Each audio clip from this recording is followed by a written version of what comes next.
tous. Alors j'espère que vous allez bien. Eh bien aujourd'hui pour cette nouvelle vidéo, nous allons parler de Sea Salt and Paper. Ok. Il va y avoir une extension qui va sortir normalement, Bombix l'a annoncé pour le 15 septembre. Qui va rajouter des cartes en fait. C'est pas du tout un jeu à collectionner.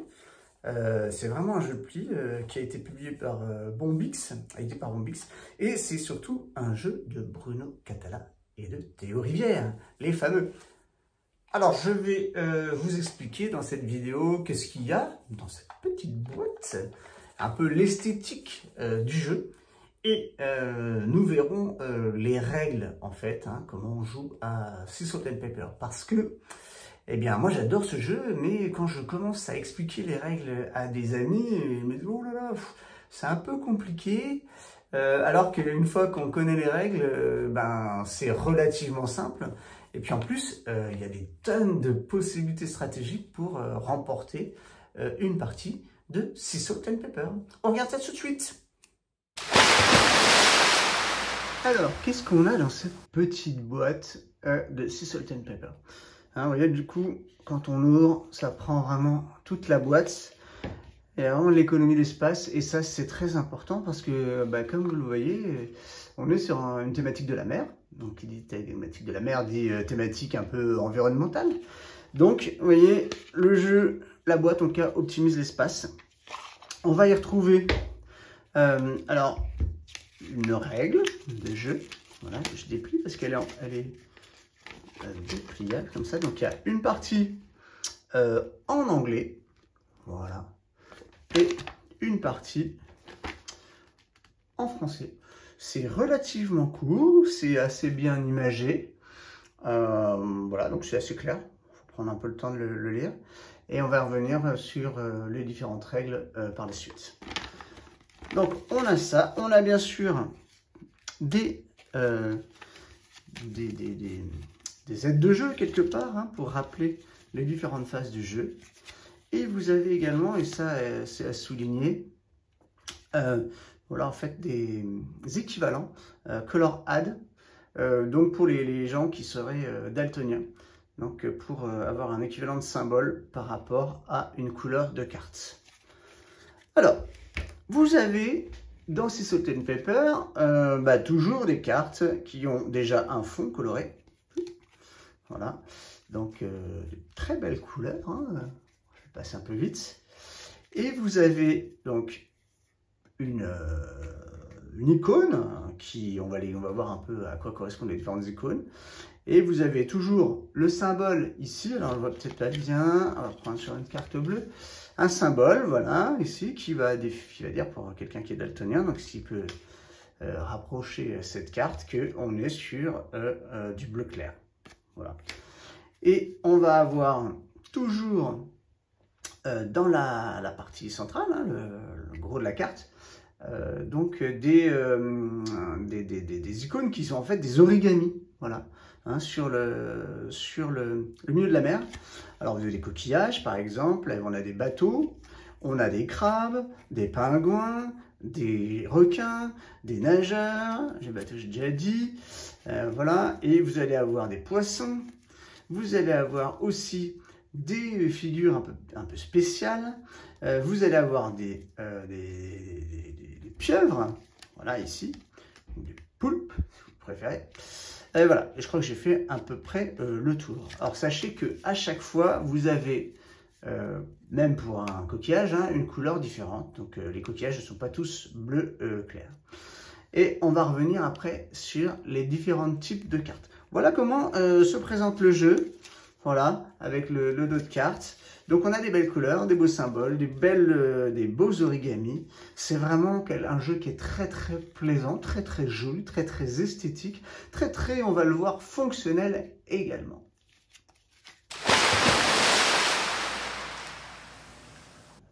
Alors, dans Sea Salt and Paper, il va falloir faire des points avec différentes cartes que je vais vous montrer. Donc, vous avez le gros des cartes qui sont celles-ci, c'est ce qu'on appelle les cartes duo. Alors, qu'est-ce que ces cartes duo? C'est des cartes qui fonctionnent à deux. Donc, pour que, par exemple, il me faut 2 crabes. Voilà. Donc, c'est marqué ici, un crabe, il en manque un deuxième. Voilà. Quand j'ai 2 crabes, eh ben, ça me fait 1 point. Voilà, ça, c'est assez simple. Quand j'ai 2 bateaux, hein, c'est pareil là. Quand j'ai 2 bateaux, quelle que soit la couleur, hein, bien sûr, j'ai 1 point. Quand j'ai un nageur et un requin, c'est une combinaison un peu spéciale, 1 point également. Et enfin, quand j'ai 2 poissons, j'ai 1 point également.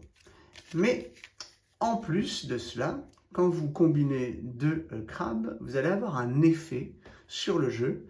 Là, le crabe, il va pouvoir aller piocher une carte dans une des 2 piles de défausse.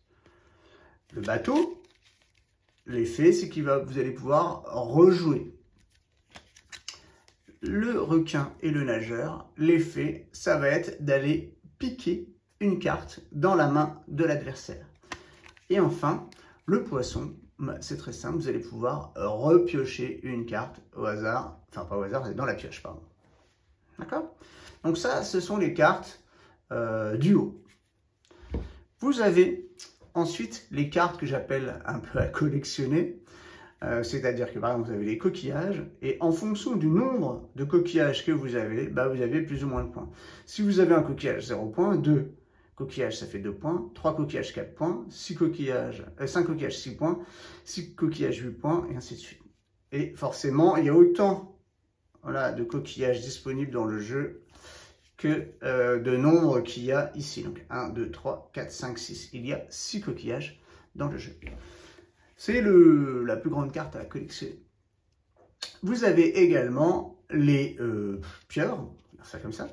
Donc là, c'est la même chose, il n'y en a que 5, il y en a moins, mais par contre, plus vous en cumulez, plus le point que ça vous rapporte sera important. D'accord? Parce que l'échelle est un peu différente, 0, 3, 6, 9, 12. D'accord? Mais il y en a une de moins. Vous avez enfin les pingouins. Voilà, donc là, c'est pareil, il y en a moins, mais quand vous en avez 3, ça vous fait 5 points. Et enfin, les encres. Voilà, donc une encre tout seul, 0 points.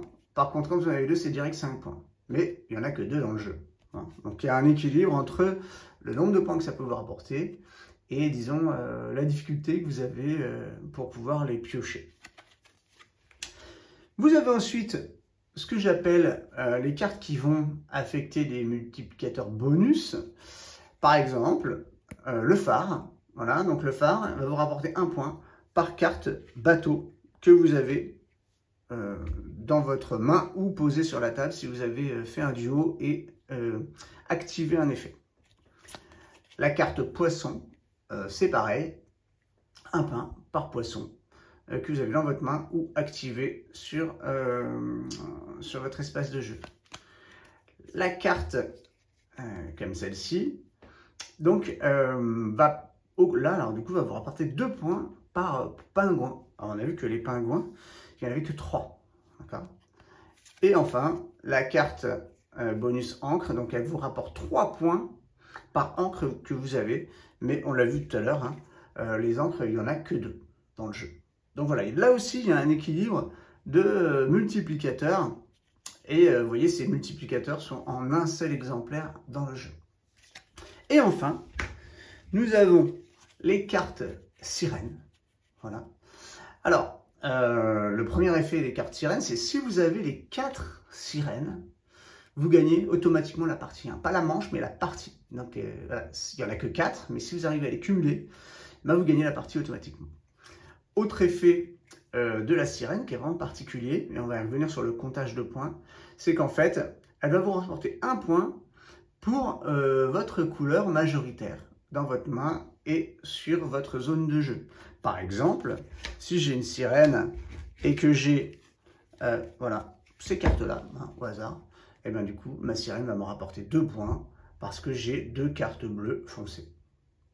D'accord?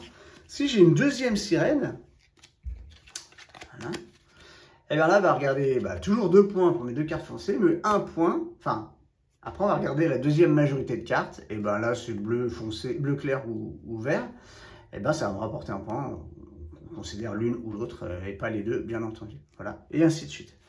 Mais si vous avez les 4, Bingo, le chant des sirènes, et vous avez la victoire.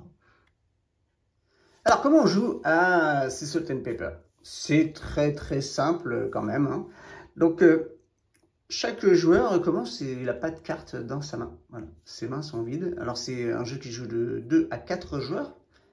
Donc, le premier joueur, donc déjà, on va faire la mise en place. Donc, la mise en place du jeu, vous allez avoir, après avoir mélangé les cartes, vous allez poser comme ça 2 cartes du dessus de la pile pour constituer ce qu'on appelle les 2 piles de défausse. Et puis, le joueur qui joue, à son tour, a 2 possibilités. Soit il prend 2 cartes, il les regarde secrètement, en choisit une qu'il garde dans sa main, et il va défausser la carte qui lui reste dans l'une ou l'autre des 2 piles de défausse. Soit le joueur considère qu'il y a une carte qui l'intéresse dans la pile de défausse et il va aller la prendre pour la mettre dans sa main. D'accord?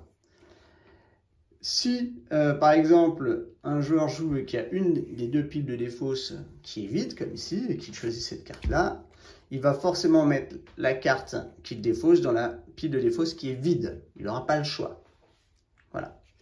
Une fois qu'il a choisi sa carte, pioché, etc., il peut faire les combinaisons qu'il veut, c'est-à-dire poser des cartes duo pour activer des effets. Hein. La carte crabe va permettre de choisir une pile de défausse sans regarder à l'intérieur au début. On choisit une pile de défausse et dans cette pile, après, on va aller choisir une carte. D'accord? Alors, vous voyez que si vous choisissez une carte sur le dessus, l'adversaire ou les adversaires vont savoir ce que vous avez pris. Si c'est en dessous, ça sera totalement opaque.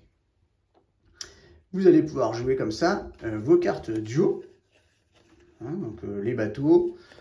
Si je joue une carte duo bateau, je vais en prendre par exemple, j'arrive à piocher, hop, hop, une carte bateau. Je vais avoir cette main-là et je dis ok, j'ai pioché une carte bateau. Je pose mon duo. Je fais un point qui est visible et je choisis, je peux rejouer. Donc soit je refais, classiquement je prends une des 2 cartes, je jette l'autre, ou soit je vais aller choisir une carte dans la défausse. Voilà. Vous ne pouvez poser des cartes ici que si ce sont des cartes duo. Les autres cartes, vous les gardez dans votre main. D'accord? Donc en fait, vous allez, par exemple sur les collections de coquillages, vous allez collectionner secrètement, on va dire, les cartes coquillages, ou les cartes encre, ou les cartes pingouins, ou les cartes pieuvres. Donc ça, c'est des stratégies, parce qu'en fait, vous pouvez accumuler comme ça des points, très vite, au nez et à la barbe de vos adversaires, et vous allez voir que c'est important. Donc vous allez jouer comme ça, jusqu'au moment où vous allez avoir sur votre espace de jeu et cumulé dans votre main 7 points ou plus. À ce moment-là, vous pouvez, mais vous n'êtes pas obligé, vous pouvez déclencher une action de fin de partie, de fin de manche. Vous avez 2 actions possibles. Soit vous dites stop. À ce moment-là, vous posez vos cartes que vous avez dans la main. Vous comptabilisez les points. Donc ça doit faire 7, je rappelle, minimum. Et vous dites, voilà, j'ai 8 points.